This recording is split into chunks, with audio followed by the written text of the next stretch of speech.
Labor's new state leader launched the party's election campaign today with the Queensland election firmly in mind. You'd be a fool, Luke Foley said, if you thought New South Wales was unwinnable.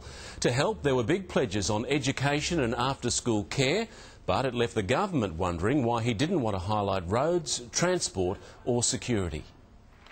Heroes, leaders, former premiers, and not a blue tie in sight. The new Labor pin-up kick-started the campaign of the party's new face. I look forward to the day that I can call him Premier. Music, handshakes, hugs and some inspiration. Anyone who has lived through the last 10 years of Australian politics and says an election is unwinnable is a fool.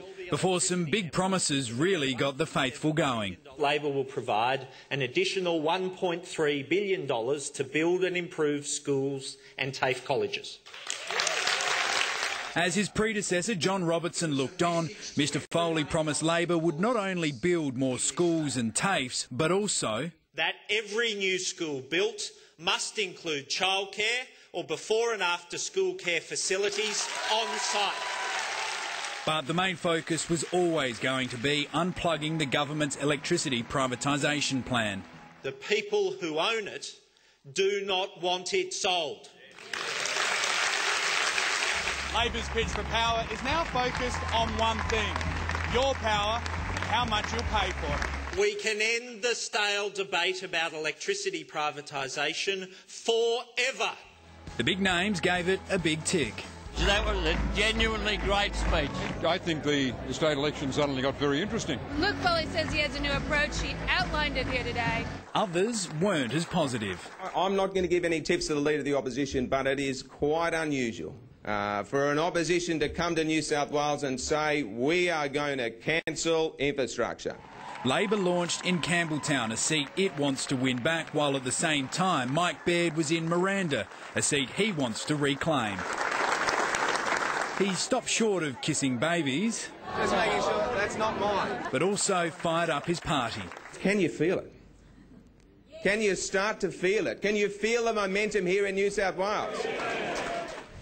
And Lee Jelisek joins me now. Lee, you've got an exclusive new poll on the state election. That's right, Mark. The 7 News Reachtel survey has good and bad results for both leaders. Labor's primary vote has jumped from 25% to 35%, with the coalitions dropping from 51 to 44%. This means after preferences, an election held now would return a coalition government 53% versus 47%, and that in turn would mean around 20 government MPs would lose their seats. Looking specifically at Premier Mike Baird, 3/4 of voters view him in a positive light. Just over half of all voters have a positive view of Labor's Luke Foley.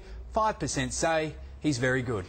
And Lee, what about the federal factor? It seems Tony Abbott is having a direct impact on the state election. Mark, a surprise result in the survey found that almost half of all voters were less likely to vote for Mike Baird because of the performance of the Abbott government. 1/4 were more likely and 30% were unchanged. Mark, they've got 27 days until the election.